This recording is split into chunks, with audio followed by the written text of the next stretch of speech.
Olá, bem-vindos a mais uma aula da série Respondendo Dúvidas. Hoje tem algumas perguntas bastante interessantes. Dá para perceber que o pessoal tem pesado a mão aí na hora de mandar suas perguntas e me parece inclusive que são pessoas que estão estudando para concurso público na área de trânsito. E, normalmente candidatos à habilitação inicial não têm apresentado uma preocupação em assuntos tão aprofundados conforme alguns que nós vamos ver aqui. A primeira pergunta de hoje é do Paulo Henrique Nogueira Bastos. Ele é de Palmas, Tocantins. Um abraço para o pessoal do Tocantins. Ele perguntou o seguinte: nas infrações previstas nos artigos 163 e 164 do Código de Trânsito Brasileiro, cabe responsabilidade somente ao proprietário do veículo? Não seriam ambos, conforme artigo 257, parágrafo 1º, onde se fala em responsabilidade solidária nas infrações que lhes couber, respondendo cada um por si pela falta em comum que lhe for atribuída? O proprietário seria responsabilizado por ter permitido a direção a alguém que conduzisse seu veículo nessas condições e o condutor por conduzir em tais condições. Bom, quem está vendo a pergunta aqui pode não ter entendido muito bem o que o Paulo Henrique quis dizer, porque não conhece o texto dos artigos 163 e 164. Mas nós vamos conferir isso agora no Código de Trânsito. Vamos lá. Muito bem, estamos aqui com o site do planalto.gov.br aberto para consultar o Código de Trânsito Brasileiro diretamente na fonte. O artigo 163 diz o seguinte: entregar a direção do veículo à pessoa nas condições previstas no artigo anterior. Então, para a gente entender o que o artigo 163 diz, a gente precisa ler o artigo 162, que aqui diz, previstas no artigo anterior. O artigo anterior diz o quê? Dirigir veículos sem possuir carteira de habilitação, também com a carteira ou com a permissão cassada ou suspensa, com a carteira ou a permissão de categoria diferente para o veículo do qual está conduzindo, também com a validade de habilitação vencida e, por fim, sem usar lentes corretoras. O artigo 162 ele trata dessas infrações. É basicamente dirigir sem estar devidamente habilitado e sem usar as lentes corretoras de visão. Então, o artigo 163 ele está trabalhando diretamente sobre o proprietário do veículo. Vejam, entregar a direção do veículo à pessoa nas condições previstas no artigo anterior. E o artigo 164, permitir à pessoa nas condições referidas no artigo 162, que foi o que nós lemos agora, tome posse do veículo automotor e passe a conduzi-lo na via. Então, Paulo Henrique, você questionou o seguinte: por que no artigo 163 e 164 somente o proprietário é responsabilizado? A resposta é: aplicam-se nos referidos casos ao condutor o previsto no artigo 162. Nós lemos lá agora, no artigo 162, aqui, 162, dirigir veículo sem possuir carteira nacional de habilitação ou permissão, aqui já é uma punição aplicada ao condutor. Com a carteira de habilitação cassada ou suspensa, também aplicada ao condutor. Com a carteira diferente do veículo que você está conduzindo, também ao condutor. Então veja, o artigo 162 é aplicado ao condutor que está aí conduzindo o veículo sem estar com a devida habilitação. E o artigo 163 e 164 aplica as punições ao proprietário do veículo por ter permitido que esse condutor, ainda que não esteja sob condições de dirigir em razão da sua habilitação ou as lentes corretivas, conduzisse o seu veículo.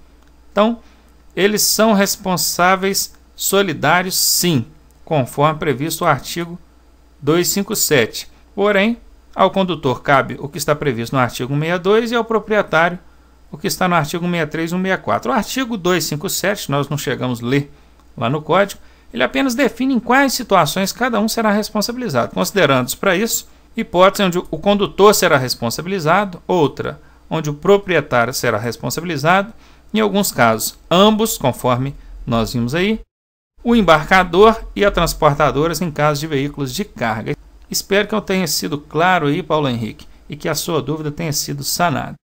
O Jefferson Cassu de Moraes, de Terenos, Mato Grosso do Sul, um abraço também para o pessoal do Mato Grosso do Sul, perguntou o seguinte: onde encontra informações sobre o peso bruto total dos veículos de pequeno porte? Bom, eu acredito que o Jefferson tenha perguntado dessa forma pelo seguinte: os veículos de carga de grande porte tem pintado na lateral dele ali, na caixa de ferramentas ou no tanque de combustíveis ali, a sigla PBT, de peso bruto total, e qual é a capacidade equivalente desse veículo. Ele quer saber nos veículos de pequeno porte. Numa picape de menor porte, não tem essa inscrição pintada na lateral. Onde que ele vai encontrar essa informação? Com certeza, Jefferson, na documentação do veículo, seja no certificado de registro ou no certificado de registro e licenciamento, você encontrará informações sobre a capacidade de transporte do veículo. O Anelore, de Jaraguá do Sul, Santa Catarina, mandou 2 perguntas para a gente. A primeira pergunta dele é a seguinte: para conduzir um veículo trailer com até 6.000 quilos, qual a categoria mínima exigida? Eu mandei para você, Anelore, o artigo 143 do Código de Trânsito Brasileiro, que diz o seguinte: são os condutores da categoria B autorizados a conduzir veículo automotor da espécie motor-casa, que é o caso do trailer, definido nos termos do anexo 1 desse código, cujo peso não exceda 6.000 kg ou cuja lotação não exceda 8 lugares, excluído o motorista. Então está respondido aí a sua pergunta. Categoria B é o mínimo exigido. Está lá no artigo 143 do Código de Trânsito Brasileiro. A segunda pergunta, Nelora, foi a seguinte: para que serve o CSV, Certificado de Segurança Veicular, e quem o expede? Mandei também artigo 106 do Código de Trânsito Brasileiro. No caso de fabricação artesanal ou de modificação do veículo, ou ainda quando ocorrer substituição de equipamento de segurança especificado pelo fabricante, será exigido para licenciamento e registro o certificado de segurança veicular expedido por instituição técnica credenciada por órgão ou entidade de metrologia legal, conforme norma elaborada pelo Conselho Nacional de Trânsito. Então tá aí, em que caso que serve o certificado de segurança veicular? Tá aí, ó, fabricação artesanal, modificação de características do veículo, substituição de equipamento de segurança especificado pelo fabricante. Esse certificado de segurança vai ser exigido para registro e licenciamento do veículo. E ele é expedido por quem? Instituição técnica credenciada pelo órgão ou entidade de metrologia legal. No caso, o Imetro. Respondido aí, Anelore.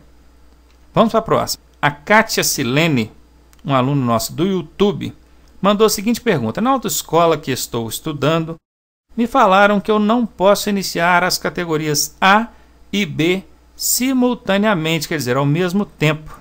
Isso procede? Olha, apesar da resolução 168 do Conselho Nacional de Trânsito permitir que se façam as 2 categorias simultaneamente, o Estado de Minas Gerais, embasada numa interpretação equivocada, não está permitindo. Vamos ver isso lá na resolução 168 para a gente conferir? Está aqui, nós estamos aqui na resolução 168 de 14 de dezembro de 2004, resolução do Conselho Nacional de Trânsito, ou seja, ela é válida em todo o território nacional. Essa é a resolução consolidada. O que é a resolução consolidada? Ela já está com as devidas alterações previstas aí pelas resoluções 169, 222, 285, 347, 360, 409 e assim por diante. Ela já está atualizada.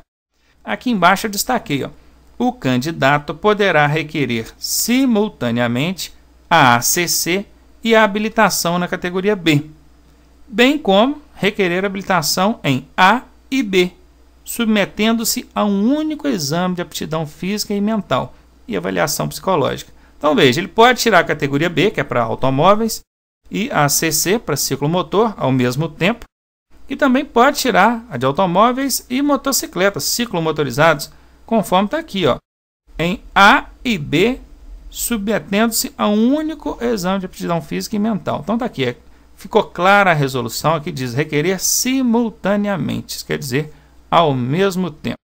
Voltamos lá para a pergunta. E o Detran de Minas Gerais, esse eu estou afirmando que eu tenho certeza, ele não permite que o candidato inicie as 2 categorias simultaneamente, contrariando o que a resolução nacional estabelecida pelo Conselho Nacional de Trânsito permite. Um detalhe: se na prova que o Detran de Minas aplica cair alguma questão perguntando se pode fazer ambas as categorias simultaneamente, você deve responder que sim, porque senão eles te dão como errada. Muito curiosa a situação. O Detran de Minas entende que o candidato não pode, na prática, dá início às duas categorias simultaneamente.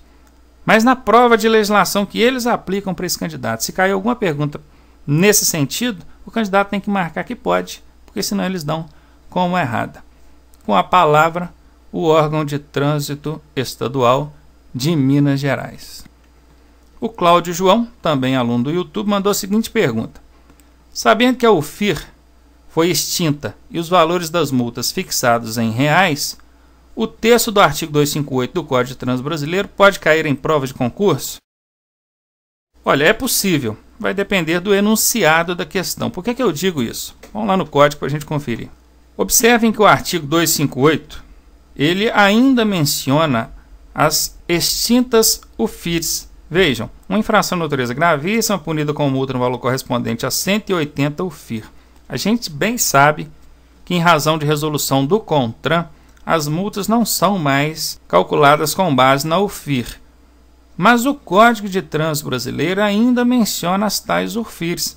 Então, se na sua prova cair alguma questão com o seguinte enunciado, conforme artigo 258 do Código de Trânsito Brasileiro, as infrações punidas com multas classificam-se de acordo com sua gravidade em 4 categorias, e vem afirmando que está aqui nesse item 1, item 2, 3 e 4, e cair dentro do enunciado de cada uma dessas alternativas, a tal da UFIR, fizer referência à UFIR, tem que colocar como está certo, porque o código não extinguiu isso do seu texto. Mas vejam, a questão tem que ser específica, conforme resolução 258 do Código de Trânsito Brasileiro. Ficou claro? Então é possível. Tudo bem?